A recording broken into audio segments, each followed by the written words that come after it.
rare British Western digest-sized paperbacks from the Mushroom Publishers. Hi, I'm Gary Lavisi, and we don't take enough notice of Western paperbacks, and I thought we'd do something special with these Westerns since these are ones you've probably never seen before. These are from the Mushroom Publishers, the late 40s and the 1950s in the United Kingdom.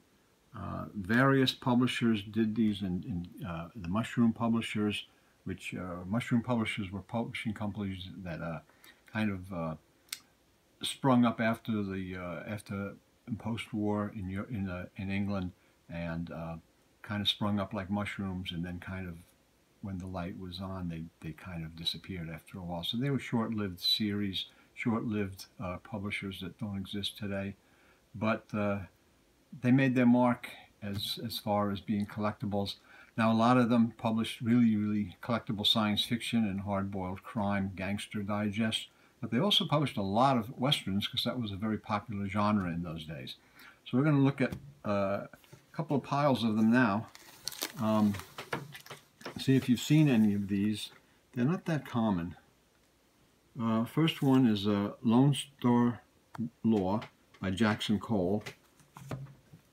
This is it's probably a Big Ben Western. Jackson Cole wrote quite a few American pulp magazine stories about Texas Rangers. This is a sombrero Western novel from Frederick Mueller, The Gold of Oro Fino.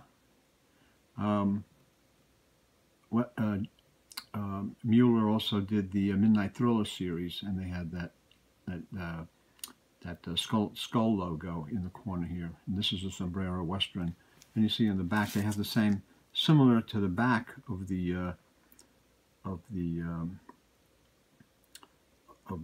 series that they did. It has with the logo. We have the crime series, the logo here instead of the skull logo. 10-gallon Westerns. The Big Roundup by Charles Stoddard. Nice cover. These have very 50s cover art, kind of nice styles. Back cover is just kind of a silhouette, or a silhouette. Range Wars, another 10-gallon Western by Lauren Payne. Some of these authors you may recognize as being authors who wrote Westerns in other British publications. Some of them reprinted in the United States. Some of them are well known, and some of them are not known at all. Here's one that's not known. This is Ramrod of the K-Bar by Galen Collin. I never heard of that name. I don't know who the publisher is on this. Then you have like Streamline Western with a Micklewright cover. Micklewright was extremely fine artist, did some great covers. This Blood-Stained Trails by Charles Ballou. I love his art. That's Micklewright, and it has this distinctive signature down there. Streamline Western. Cover shot. There's your cover shot, but you can't even find these books anywhere. The next one, another Streamline Western with a Micklewright cover, is Boots and Stirrups by Gladwell Richardson. There's Micklewright's signature again. Another Streamline with another Micklewright cover. Outlaws of Sugarloaf by Charles H. Snow. Some of these were reprinted in Charles Snow's were reprinted in the series published in Garden City Publishing in the 20s in the United States. This one is Hi Steve, Charles H. Snow, Micklewright cover again. Micklewright, really nice cover art. This one is Roundup by Ed Earl Repp. Ed Earl Repp was an early science fiction author who also wrote Westerns. Broken Lance, Streamline Western by Frank Gruber. Frank Gruber is a well-known Western and crime writer. Had some published in this series. I don't know if that's a Micklewright cover or not. Probably not. Nicolai signature is very distinctive everywhere. This doesn't appear to be the same quality of of art. Sundown Books. This is Red Range by Roy Manning, a Western thriller, cowboy and his horse. This is, not sure who the publisher is. It's Suicide Ranch by Ed Earl Rep. Smashing Western, Snake in the Mesquite by Lee Dameron, Tale of Venom and Hate.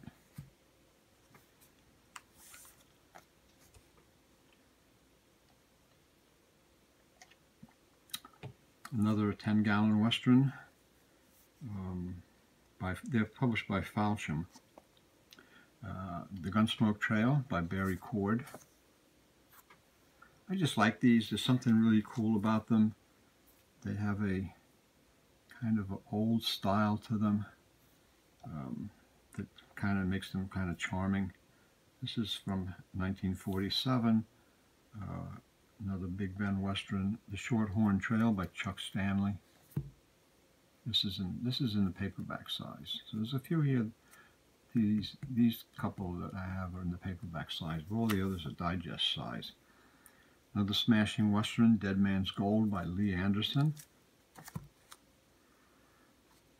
I've never read any of these authors except for Frank Gruber. I've never heard of most of them, but this was the kind of stuff that pulp readers were reading in the UK in the 40s and 50s. Another streamlined Western, Pilgrim's Pistols by Ford Worth. I guess that's supposed to be like a play on Fort Worth. Ford Worth. Another streamline with a nickel right cover is Outlaw Hollow by Tex Riley. So I always tried to give them a kind of a cowboy sounding name. And another streamlined Western. These are not numbered. I wish they were. It'd be nice if they were numbered. I can't see a number on them. Flying M. Buckaroo by Colin. So that's a group of them. I'm going to move these up, and we're going to get to the next pile, which is, thankfully, there is always a next pile. Curtis Warren did some of these, quite a few actually, but I don't have too many of them. And this is New Mexico by Brian Gilbert. The thing that I wanted to show you about these is because that you've probably never, whether you collect them or not, whether you're interested in them or not, I'm showing you something that you've probably never seen before, and you're probably not going to see, maybe ever again, because these are pretty scarce books. And while you might have one or two of these, or you might see one of these once in a while, seeing a group of these all at once, I think it's kind of pretty cool, and it's nice to see that and to know that they're around. You know that they exist and what they look like. And this was the Western reading fiction of fans in the 40s and 50s in the UK. Ghost Gold by Tom West is another one. Outlaws Ride the Range by T.P. Monahan, an all-star Western. I don't know, it kind of looks like it might be a McLaughlin cover. What does the McLaughlin expert think? Looks like it could be a McLaughlin, but... Looks like it could be, huh? I don't know. Yeah. There's usually boobs involved with McLaughlin. It's Western. I don't know. It's Western boobs. You don't have boobs in Western books. Okay. Okay. This is a Falcham Western, number 194. So they are probably, they are numbered on the spines in very, very small print. Fighting Mountain Man by Eli Chappie. Fighting Mountain Man. Fighting Mountain Man. And Fighting. A couple of more of the sombreros. The Wind of the Bullet by Russ Winterbottom. And this is from 1961. Sombrero Western. Again, it's a Mueller, Frederick Mueller Limited. Same background, back cover design, and the style as the midnight thrillers, except instead of having the skull there, they have the sombrero. And it's covered by Vernon. And Vernon did, and Russell Winterbottom wrote some science fiction novels. He wrote some for Monarch Books. So he's a name that's familiar. Also, Vernon is the cover artist, and he did a lot of crime and gangster covers, and I guess there's a sexy girl in the painting over here. So that's about it's about as close as you could get maybe on some of these westerns to having good girl art. And these are numbered on the spine. Okay, this is Gold in the Canyon, Sombrero Western number 40 by James Dillard. And it's Gold in the Canyon. So these are numbered on the spine. And you can see they have a W number. W, I don't know what, 37 or whatever that is, and W40. W40 motor oil, huh? So those are they're kind of nice books. These are from 1961. So this is a later, made about the end of the later books that I'm going to be showing you. Again, we have another Big Ben Western, Lone Star Terror by Jackson Cole. And this is also in a paperback size, same as the Sombrero Western, but it's much earlier. This is like late 40s or early 50s. And the cover, I don't know who that is, Hoff, or it is signed. Scion Books did a lot of great vintage paperbacks, a lot of E.C. Tubb and John Russell Fearn science fiction, a lot of gangster books, but they also did a lot of Western paperbacks. And this is just one of them, Savage Mesa by V. Joseph Hansen. And that name sounds familiar to me, seems familiar to me. He may have written some crime or gangster books also for them. The next one is Falsham Books, 1949. San Antonio Mail by Chuck Stanley. That looks like a Sexton Blake guy. This is a thick, you know? It's like a double-sized book. Think so? Looks like the Sexton Blake artist guy. Let's see if I can find anything on it. Could be. And this is from 1949 too, so Sundown Western. Another streamlined Western with a Micklewright cover. Again, no number on this that I can see. Texas Cowman by Lee Thomas. It's Texas Cowman. And the back cover has a nice back cover to this.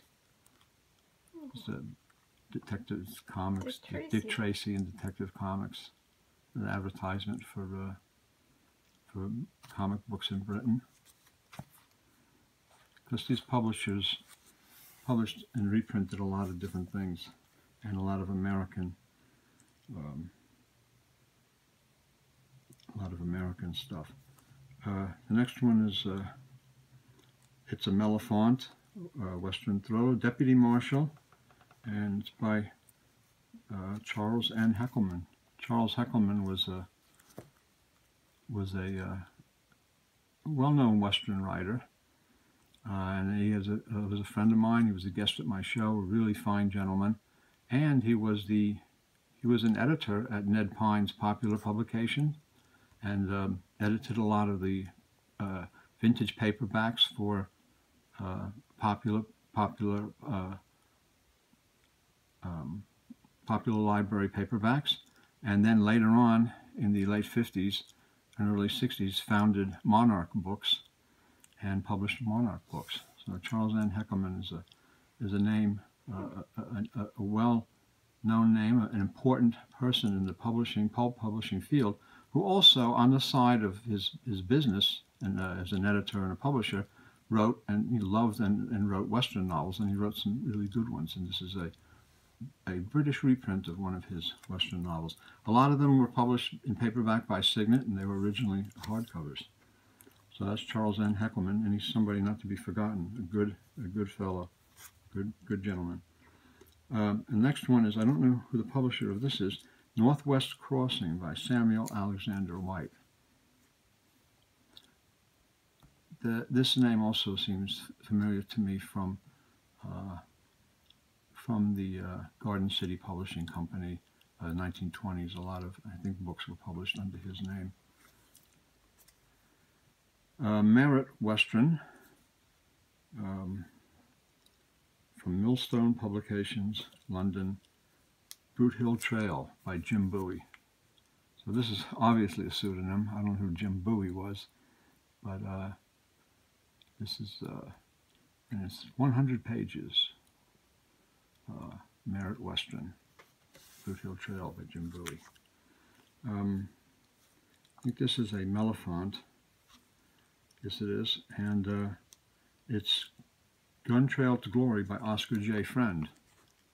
Now, Oscar J. Friend is a name you'll probably recall. He wrote quite a bit of science fiction and fantasy, and he also did some westerns. This one is I don't know who. It might be a Mellifont. It has a Micklewright cover. It's Smoky Joe by W.F. Bragg. Another Micklewright cover with his signature there. And then we have some by the greatest, one of the greatest Western writers ever. And this is Nelson Westerns. These are nice, thick, almost like little trade paperbacks in digest size. Nelson Westerns.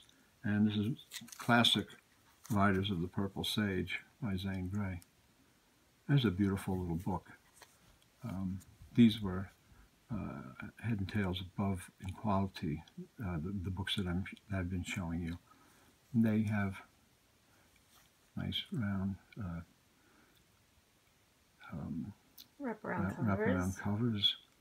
Kind of really nice. Next one is The Lone Star Ranger. Zane Grey. And again, wraparound cover. This one's a little bit of a dog, but you can't find these in any shape, really, sometimes. And the next one is The Heritage of the Desert. Heritage of the Desert by Zane Grey. A little bit of wear on the spine. Nice back cover. No type on the back covers of these, but these are really nice.